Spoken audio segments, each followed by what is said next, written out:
Hi everybody and welcome back. My name's Alison, the online piano and the online violin tutor. Welcome to lesson 40, which is the final lesson in Learn to Play the Piano Book 4.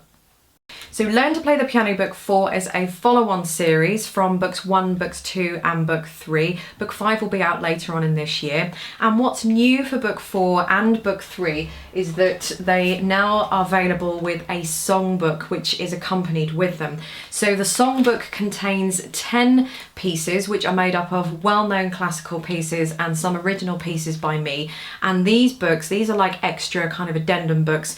They go hand in hand with the Learn to Play the Piano Book 4. This has been specifically tailor-made to go hand in hand with this book, just if you want some extra pieces to have a go at. Well, the link from where to buy them is directly above my head. I'll put a direct link in the description bar underneath this video as well. So let's get on with the lesson. So lesson 40, before I go any further with this lesson, I just want to point out that you will see the music is blurred. It's just blurred for this video and just to protect this book from copyright. When you download and buy your version, you'll have a crystal clear version, of course. So lesson 40, we're going to be putting into practice our repeats, dal segnos and codas and things. In the previous lesson 39, we talked about repeats, dal segnos and codas, what they meant, why would we use them, all that kind of thing. Lesson 40, we're putting them into play. So lesson on page 29 is a piece called Andante in D that I have just written just for the purpose of dal segnos and repeats. And then on page 30 is what it would actually look like if we wrote it out.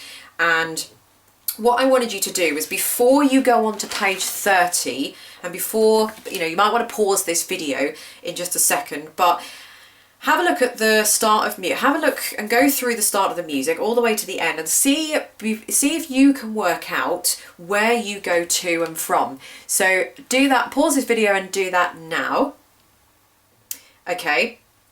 Assuming that you've done that, on page 30 you'll see where to go to and from in Andante and D. So I wanted you to kind of do that yourself before you had a look through.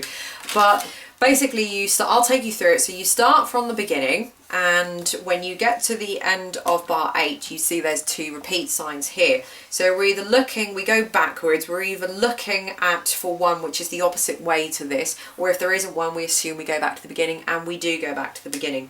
I might just want to say here that before you start playing a piece of music, it is just a good idea not to get caught out and just to make sure you check over where you're going to be going. I've been caught out before in performances where I've had to very, very quickly have a look to see where the repeat is going to and from, etc. So, if you just have a quick look beforehand, you'll save yourself all that hassle, especially if you're kind of new to all of this.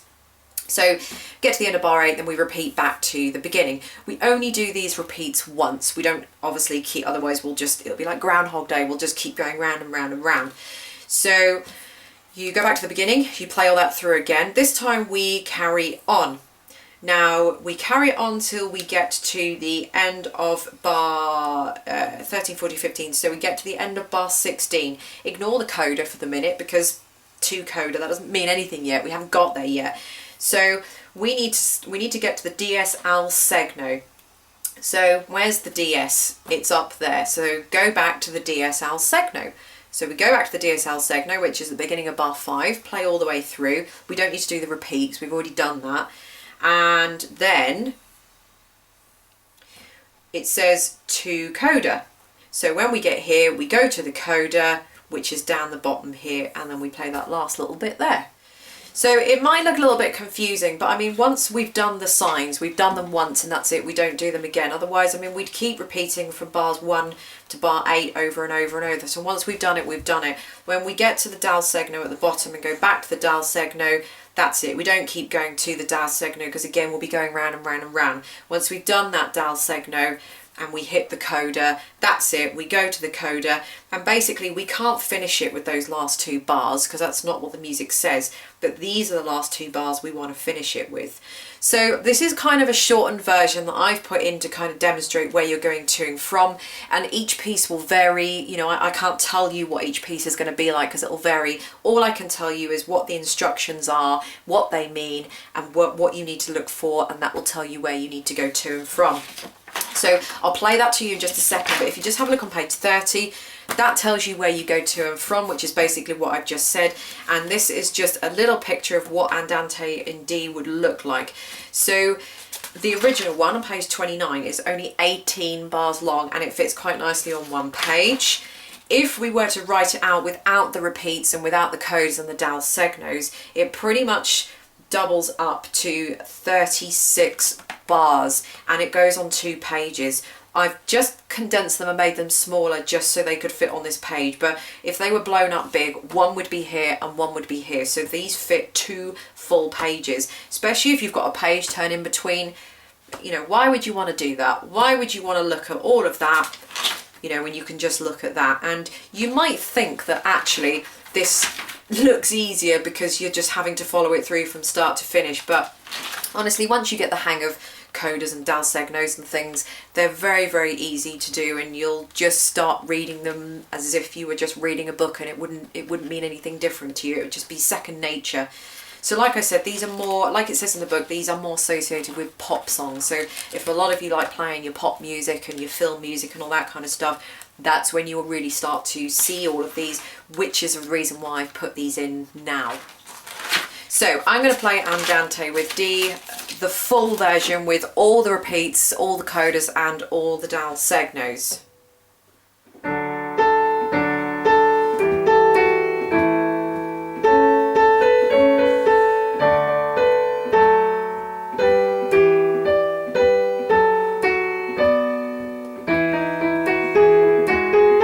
Repeat back to the beginning.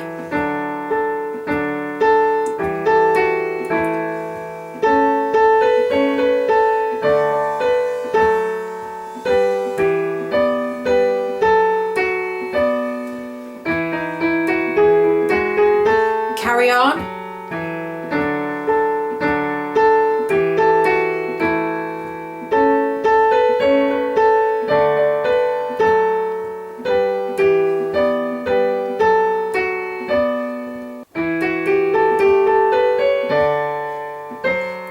Go back to the dal segno.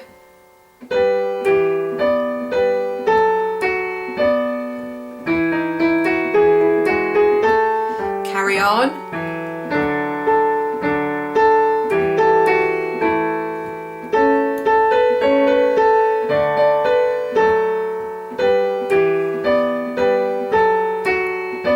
Now we go to the coda, which is at the bottom.